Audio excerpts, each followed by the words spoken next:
أعوذ بالله من الشيطان الرجيم بسم الله الرحمن الرحيم Ассаламу алейкум, құрметті мұсылман жұртшылық. Бүгін Алланың қалауымен ораза тақырыбын бастаймыз. Ораза тақырыбынан бірінші сабағымыз сол оразаның анықтамасы, шарттары жайында сөз қозғалады. Бұл да болса имам Аш-Шурумбулалидің Нурил-Дах мәтінінен болады. Біз сол намаз тақырыбын бастаған кітабымыздан ораза тақырыбын ары қарай жалғастырамыз.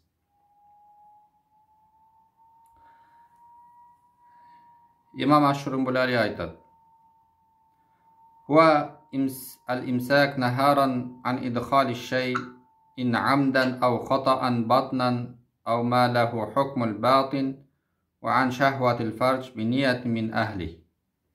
Ораза дегенimiz ол imsak дейді. Яғни тыйылу, сақтану. Күндіз бойы сақтану дейді. Күндіз дегеніміз бұл екінші таң атқаннан дейді. Бірінші таң ату деген нәрсе бар екен. Бірінші таң ату дегеніміз бұл аспанда ұзыннан таң атады дейді, жарық болып, сосын жоқ болып кетеді дейді. Содан кейін көкжиек жақтан не істейді? Жарқырап таң атып бастайды дейді. Мына осыны екінші таң, шын таң деп айтады екен. Қазіргі біздің таң намазы кіріп жүрген уақыт. Осы таң намазы уақытынан бастап ақшамға дейін, яғни ақшам кірген кезде не істейді? Күндіз бітеді. Сондықтан нахаран деп жатқаны сол күндіз уақыты бойы, таң атқаннан кеш батқанға дейін сақтану. Неден сақтану десе, кіргізуден, бір нәрсені кіргізуден дейді. Шынайы болсын, немесе шынайы дегенімізде әдейі болсын, қателесіп болсын, неге? Қарынға, ішке кіргізуден сақтану дейді. Немесе іштің үкіміне жататын нәрседен кіргізуден сақтану. Іштің үкіміне жататын нәрсе ол ми болып есептелінеді екен. Миға жаңағыдегі құлақ арқылы мысалы дәрі тамызса, ми қоректенетін болса, яғни дәрі тамызса қоректенеді дейді. Сондықтан құлаққа дәрі тамызу бұл оразаны бұзады екен, өйткені миға қуат болады. Кейде мысалы, Құдай сақтасын, Алла бетін аулақ қылсын, жарақатымыз, жаңағыдегі біреудің жарақаты баста болып миға жететіндей болса, дәрі тамызса, немесе дәрі жақса, ол дәрің миға қуат беретін болса, онда да не болады? Ораза бұзылады екен. Сосын екінші жаңағыдегі тыйылу, уани шахватил фарж. Фарж деген әуреттің шахуатынан сақтану дейді. Әуреттің шахуаты не? Қосылу, жыныстық қатынасқа түсу, немесе инзал. Инзал дегеніміз, яғни жаңағыдегі бекершілікпен өзінің ұрығын немесе спермасын шығару. Бұл нәрсе не болады екен? Оразаны бұзатын амал болып табылады екен.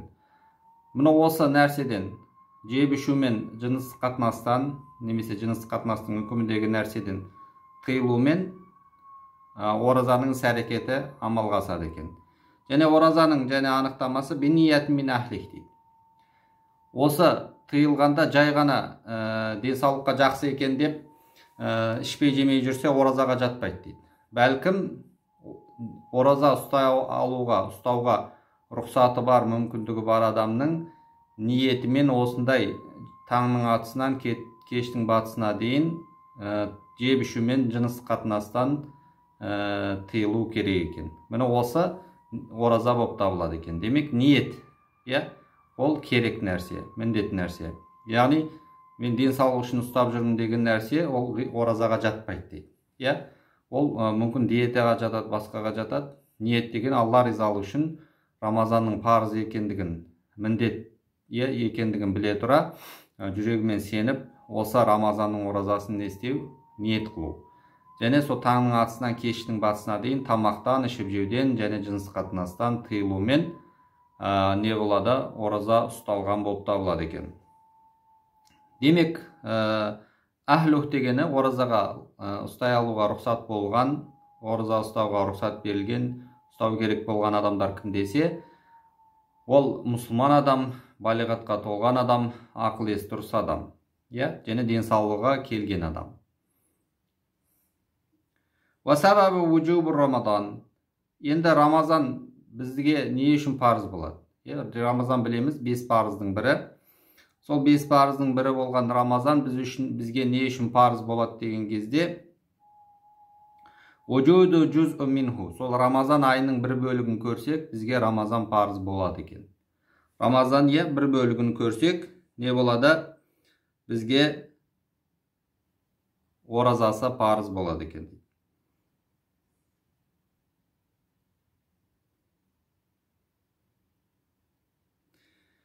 Сосын وَكُلُّ يَوْمٍ مِنْهُ سَبَبٌ لِوُجُوبُ أَدَائِهِ. Әрбір күні, Рамазанның әрбір күні сол күннің оразасын ұстауға не болады? Міндет болып табылады дейді. Яғни уақыт кірді ма, оразаны ұстауың керек. Ертеңгі келіп жатыр ма, оразаны ұстауың керек. وَهُوَ فَرْضٌ أَدَاءً وَقَضَاءً عَلَى مَنْ اجْتَمَعَ فِيهِ أَرْبَعَةَ أَشْيَاء. Демек, Рамазанның оразасы 4 шарт табылған адамға Рамазанның уақытылы оразасын ұстау парыз. Уақытылы ұстай алмай қалса, қазасын өтеуі парыз болып табылады екен. Қазасын өтеуіне парыз болып табылады екен. Ол 4 шарт дегеніміз қандай шарт? Соны Имам Ашур-әл-Булали бізге ескеріп кетеді. Біріншісі әл-ислам, мұсылман болуы. Өйткені дін ғибадаты бұл, Алла Тағаланың парыз еткен ғибадаты, ол мұсылмандықсыз жәнібек болмайды. Бірінші ақылды адамға иман парыз дейді. Иманды адамға амал парыз, намаз парыз дейді Абай атамыз. Сондықтан бірінші исламды қабылдамаған адамның парызы ол исламды қабылдау. Ал исламды қабылдаған мұсылмандардың парызы 5 парызды орындау. Осының ішінде Рамазанның оразасын ұстау. Келесі шарта уәл ақыл дейді. Яғни ақылының дұрыс болуы, ақылы толық адам болуы дейді.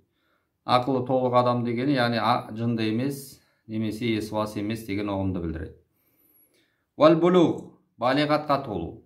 Балиғатқа толмаған адам, бала, ол ғибадатты орындаса да, Рамазанды орындаса да нәпіл болып жазылады. Сауаба әке-шешесіне жазылады дейді. Пайғамбарымыз саллаллаху жәнедегі осы баланы ертерек ғибадатқа үйретуге бұйырған. Сондықтан сахабалар пайғамбарымыз кезінде балалары шыдағанша ораза ұстатқызады екен. Шыдап деңгейі жетпеген кезде аузын ашқызады дейді. Осылай оразаға несейді үйреткен екен. Вал илм бил вуджуб лиман аслама бидар харб. Және дар харб, мұсылман емес, мұсылмандарға бейбітшілік келісімі жоқ.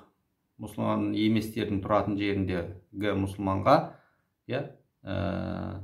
ол жаңағыдегі бұл оразаның парыз екендігін білуі дейді. Демек, мұсылман елінде ол парыз екенін білді ма, білмеді ма, мойнында міндет болады.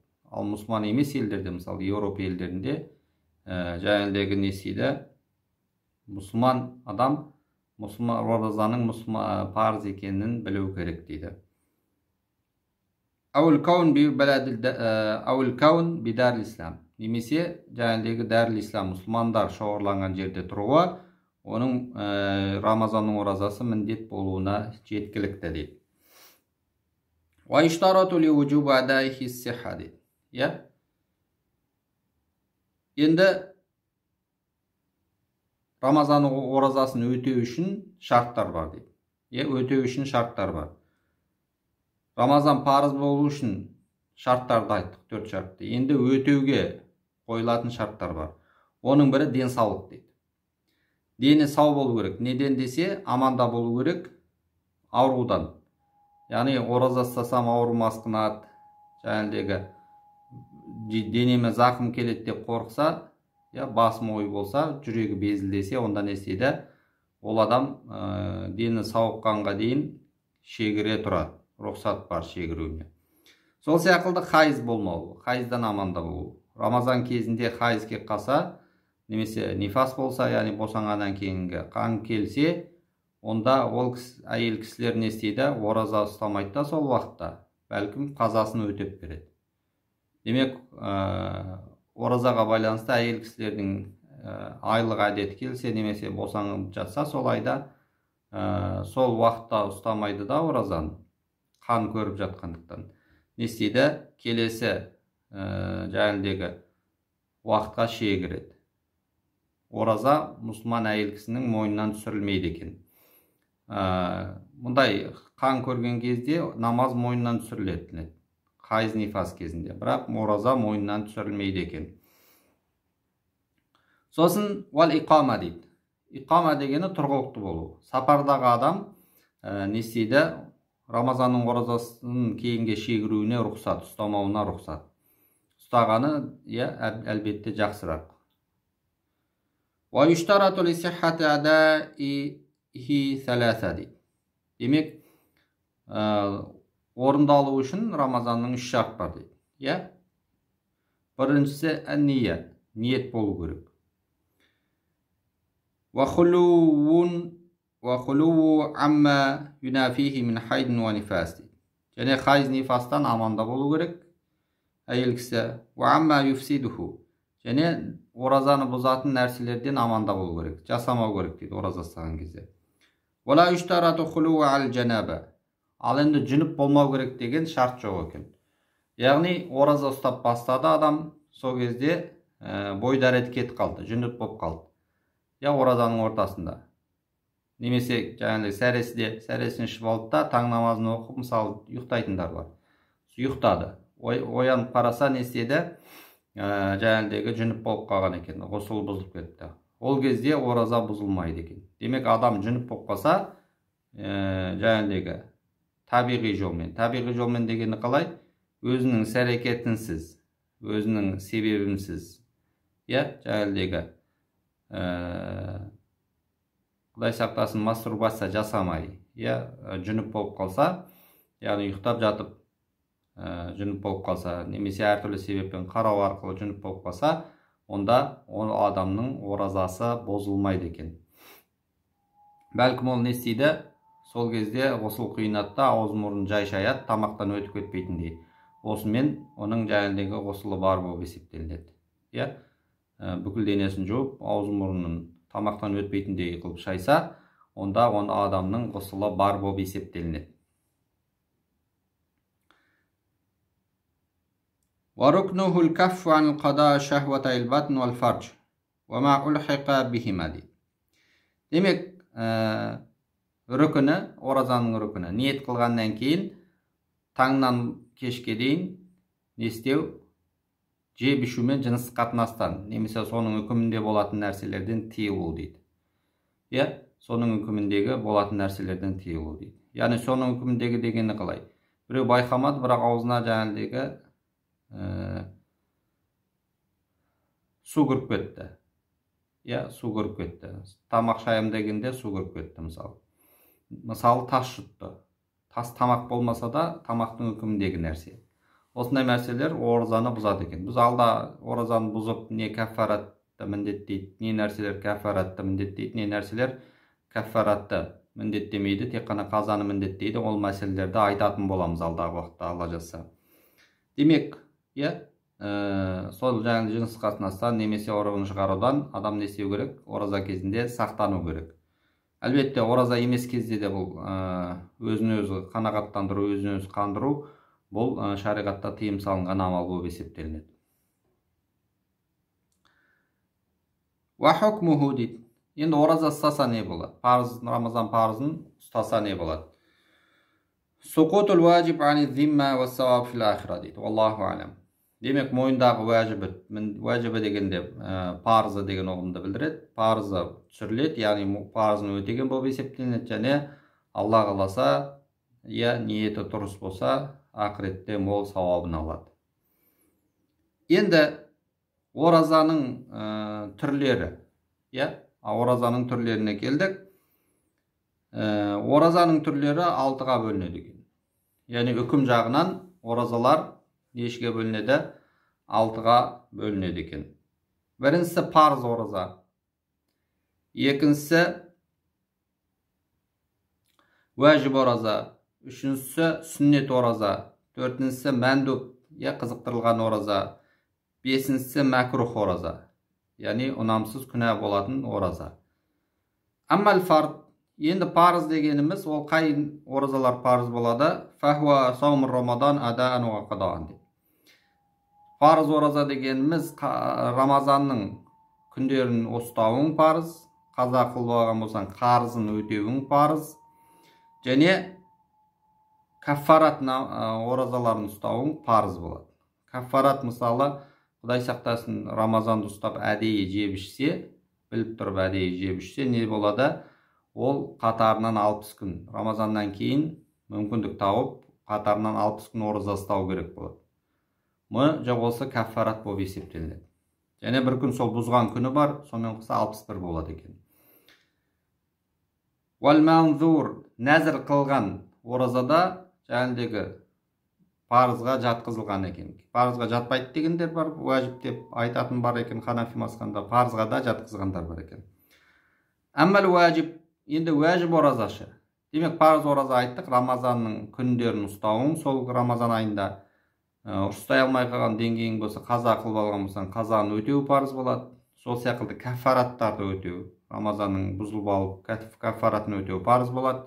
Және нәзір оразасы, Аллаға сен үшін, Аллам өзің үшін жәніндегі нәзір ораза ұстауға ниет қылдым, нәзір қылдым деп уәде еттім десе, бұл парыз ораза болып табылады екен. Енді уәжіп ораза қайсысы десе, уәжіп ораза қадау ма афсадаху минал нафл. Біреу нәпіл сүннет бастады.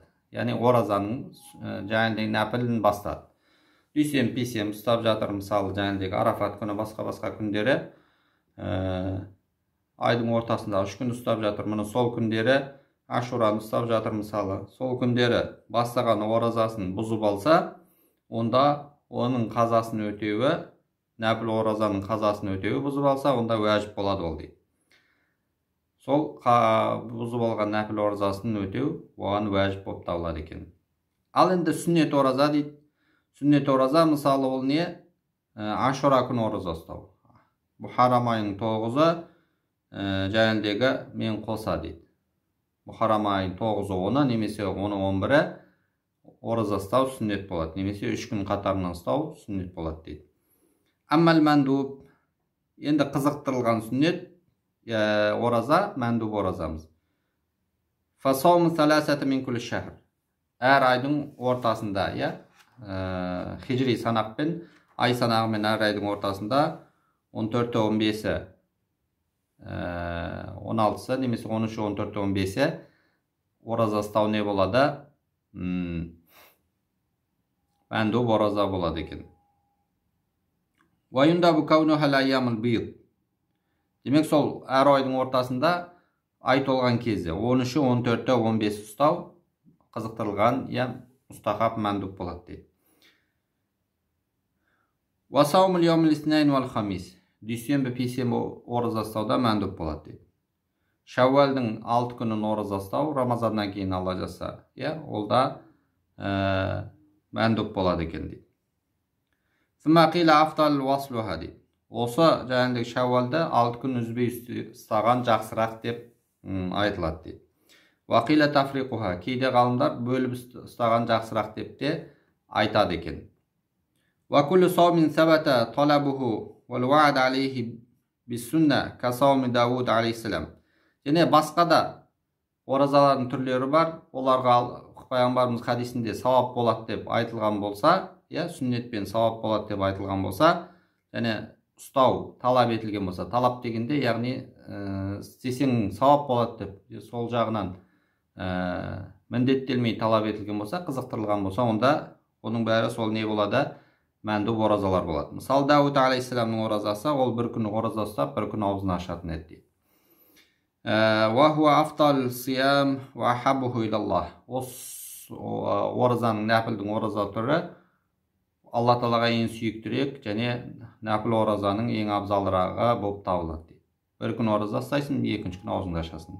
Екінші күн дегенде, яғни екінші күн ораза ұстамайсың деген сөз. Солай жалғаса береді. Bir күн ораза, bir күн ауыз бекемесін, аузың ашық, bir күн ораза, bir күн аузың ашық.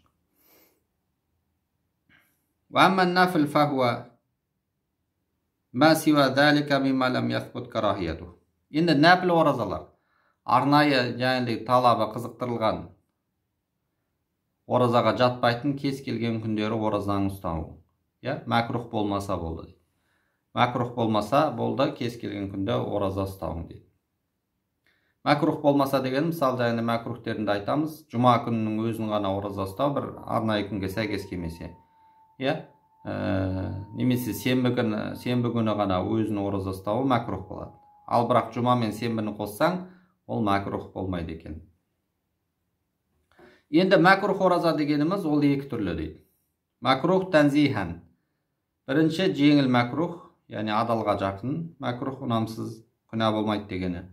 Екіншісі макрух тахриман, яғни күнә болады деген макрух, ораза болып табылады дейді. Біріншісіне жаңағыдегі ашура күні тек қана бір күн ғана ораза ұстауың. Ашура күні, яғни Мухаррамның 10-шы күні ғана ораза ұстауың дейді. Ал енді екінші макрух тахримиға, ауыр макрух күнә болатын ораза түріне қай ораза жатады десе, екі айт күні.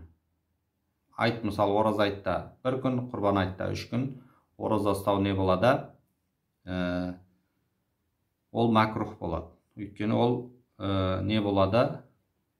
Мейрам айлары.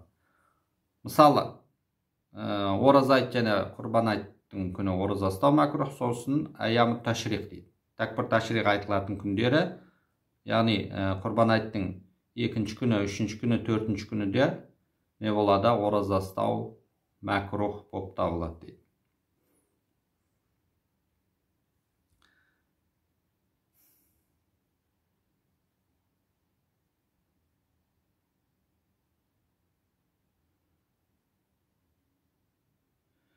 Енді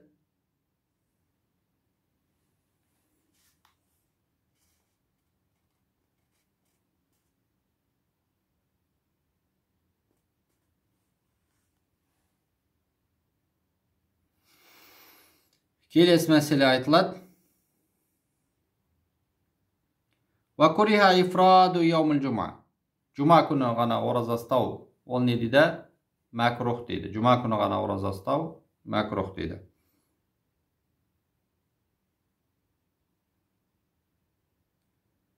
Ва ифраду яумул сабт. Сенбі күні ғана ораза ұстау, ол да макрух болып табылады екен дейді. Сенбі күні ғана ораза ұстау, ол да макрух болып табылады. Арнайы күндерге сәйкес келмесе бұл. Ва яумун найруз ау махраджан дейді. Және ораза ұстау, мысалы, басқа дін өкілдерінің діни мейрам күндері ораза ұстауда макрух болып табылады екен. Басқа дін өкілдерінің мейрам күні ораза ұстау макрух болып табылады дейді. Яғни біреу сол күнді құрметтегендей болып қаласын дейді. Яғни басқа жаңағыдегі дін өкілдерінің діни мереке күндері ораза ұстау жаңағыдегі ол макрух болып табылады екен дейді. Осы жөнінде, мысалы, бұл жерде найруз дегені жаңағыдегі біздің тілге кейбір дін мамандары немесе дін оқыған шәкірттер Наурыз деп аударатыны бар. Бірақ біздің Қазақстан мұсылмандар діни басқармасы өзінің жаңағыдегі мақаласында, Муфтият Кезет сайтында бұл діни кітаптарда келген мәтін, яғни осы найруз деп аталынатын нелер, ол басқа дін өкілдерінің діни мерекелері күндері деп ескертеді. Яғни біздің қазақтың Наурыз мерекесі оған қатысты емес дейді.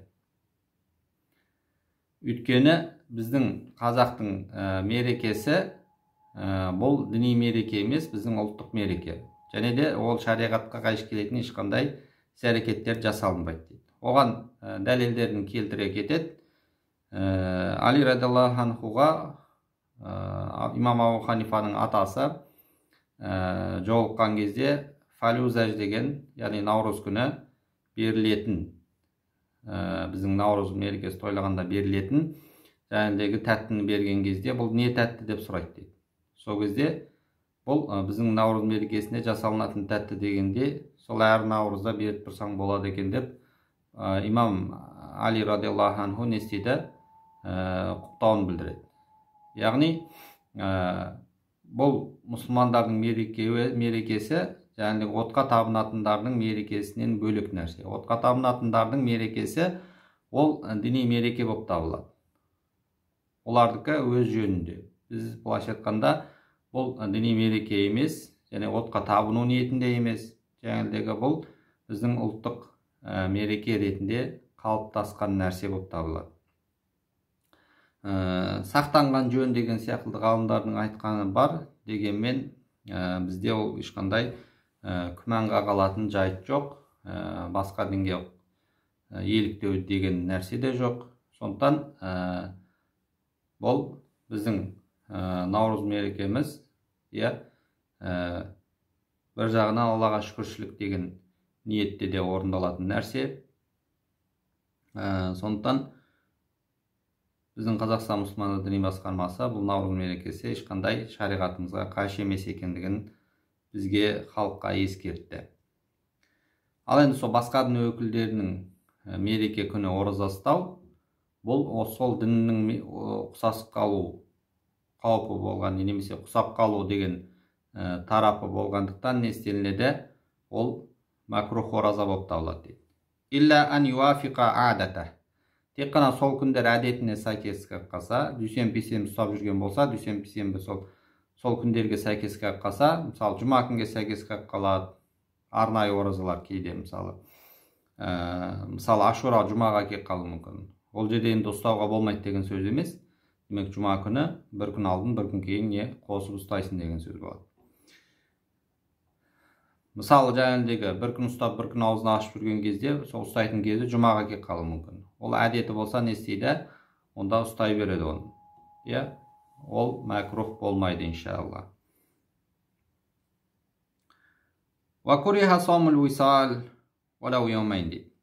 Саумул висал деген аузын ашпай қатарынан 2 күн ораза ұстау. Ол жаңағыдегі мәкрух болып табылады дейді. Жоқ дегенде мысалы 2 күн ауыз ашпай қатарынан ұстаса, онда бұл макрух болып табылады, бірақ пайғамбарымызға бұл макрух емес дейді. Үмбетіне макрух амал болып табылады дейді. Оның сипаты қалай дейді? Имам Аш-Шурумбули алла яфтара ба'дал ғуруб аслан дейді. Яғни ауыз ашар кезде аузыңды ашпауың дейді. Ауыз ашар кезде аузыңды ашпауың дейді. Хатта яттасила яумул ғад бил амс. Және келесі күн оразаң жалғап кетесің дейді. Сосын ва куриха яумуд дахр. Өмір бақи ораза ұстауда мәкрух болады дейді. Өмір бақи ораза ұстауда не болады? Мәкрух болып табылады дейді. Өйткені бұл адамның өзін өзі қинауы болып табылады дейді. Алла Тағала ескен білгендеріміз амал қылып нәсіп етсін. Субханакаллахумма ва бихамдик, нашһadu ан ла илаха илля анта, настағфирука ва натубу илейк, ва ахиру дъавана анил хамдулиллахи раббил аламин.